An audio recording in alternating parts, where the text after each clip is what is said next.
Hey there my lovelies, and welcome to my booktube channel, The Sassy Library Fox. My name is V, and today I'm going to do something I didn't do for a very long time. I'm going to talk about my last library book haul. And I've been to the library in between, but I never borrowed all too many books at the same time. And I think I kind of avoided to go to the library those last couple of months and always tried to go there at a later point because the numbers over here were pretty high and the cases of COVID are still high actually. They didn't really go down, but apparently the government is taking it easier at the moment, and well, I tried not to go all too much to the library and tried to avoid masses of people. But I finally had to go to the library because a couple of books expired, and when I was already there I decided to pick up new books. So today I'm finally going to talk about another book haul. I think I didn't do one of those ever since summer 2021. Yeah, it's been a while. So this is what we're going to do today, and I will start with the first book I borrowed from my library, and it is The Blood of Olympus by Riordan, which I love to call Uncle Rick because his stories are so great and he's just Uncle Rick for me. Yeah. This is already the 5th book in the series. I already read all of the 4 other books that came before this one, and the last one I read was The House of Hades, and I absolutely loved The House of Hades. It was so great, and I think this series is a lot more serious than the original Percy Jackson series. Percy Jackson, the first 5 books were always with a lot of humor, and they weren't so serious. This series is definitely more serious, more complex. The characters grow older, there are completely new challenges. The world is always at stake, as it is with the heroes in Uncle Rick's books.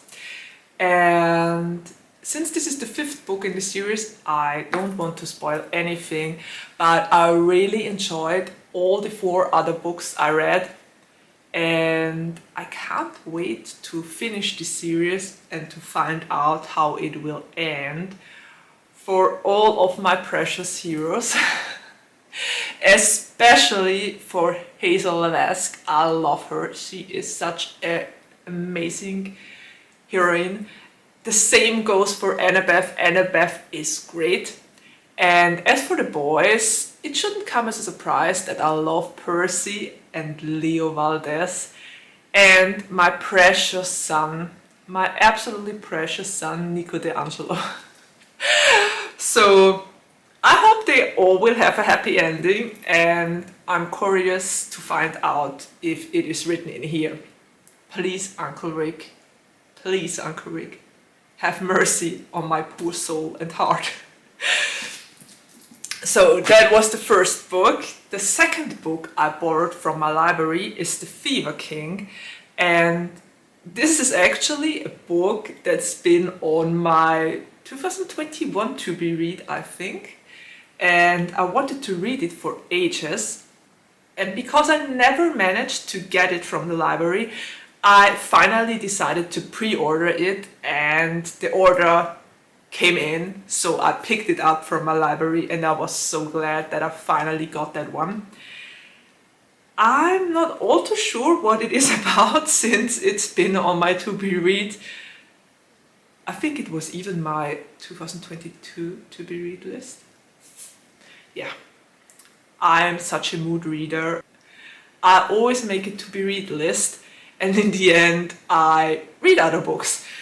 Anyway, that's my bookworm trouble right there, but we won't talk about that one here. Only if you actually want to talk about that. We can talk about it in the comments down below. So what is this book about? I will just read the blurb.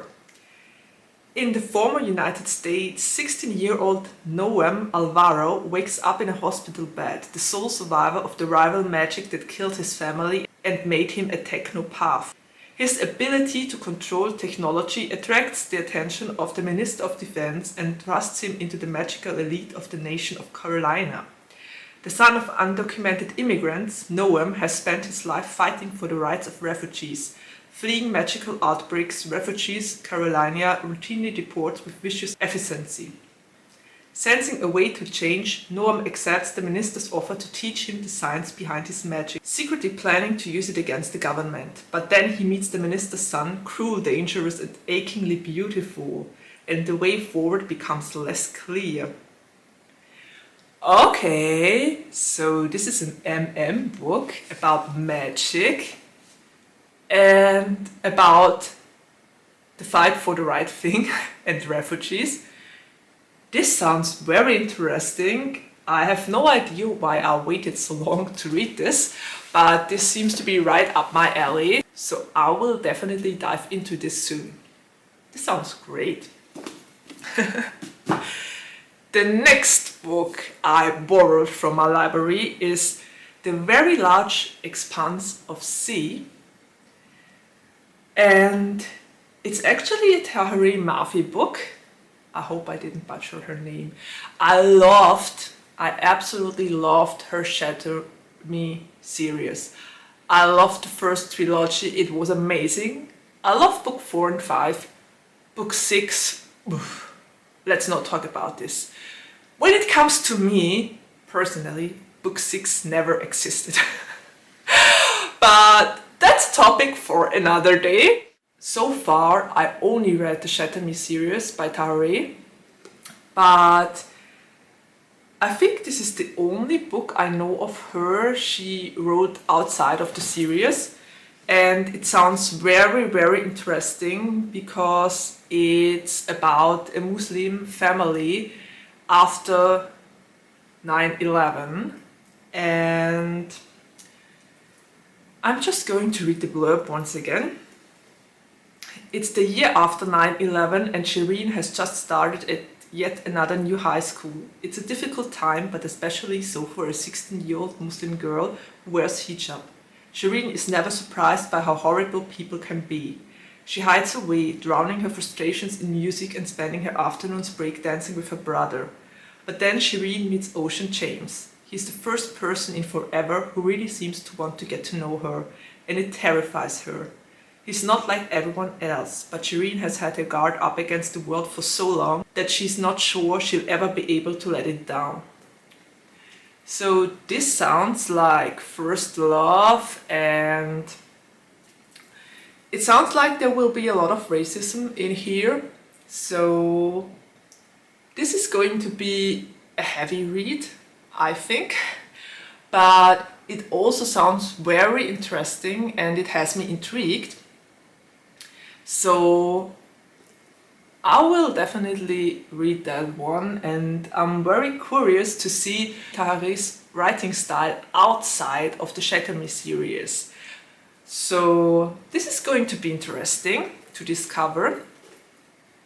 I'll make sure to let you know if I enjoyed it or not, but knowing Tahereh, almost nothing can go wrong, almost. As I said, book number 6 in the Shatter Me series doesn't exist for me. So I like the first 5 books, so hopefully this will have the same effect. Book number 4 I borrowed from my library is The Kingdom of Bag by Marie-Lou, and I read a lot, and when I say a lot, I mean a lot of Marie-Lou's books already. So far, I loved and adored them all. And when I found this in the library, I actually didn't even know this exists.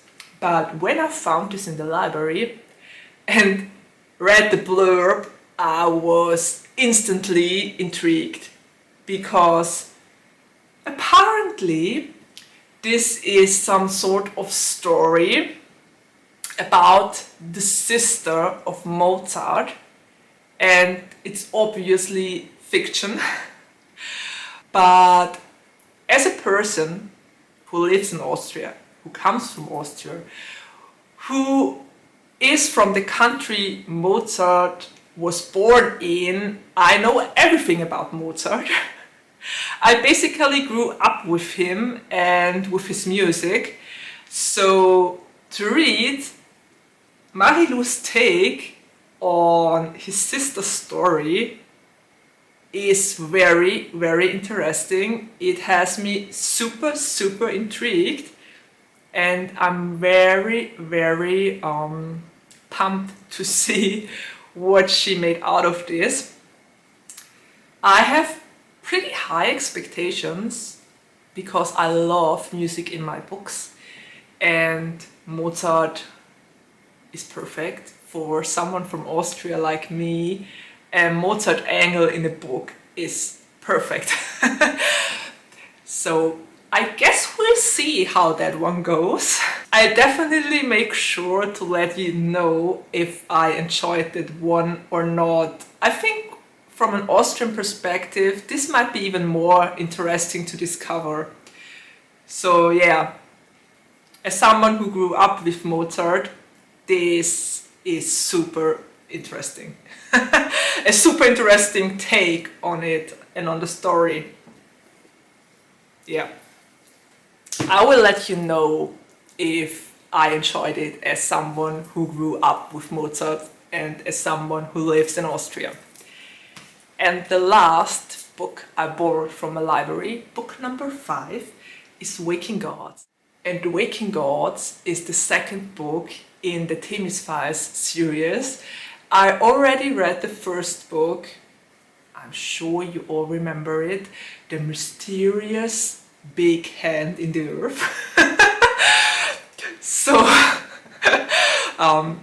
yeah.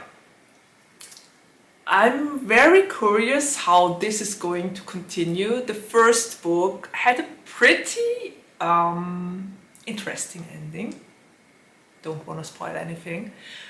But the first book was already written in protocols and in files and with video footage. A little bit similar to the Illuminae files, but not exactly like in the Illuminae files.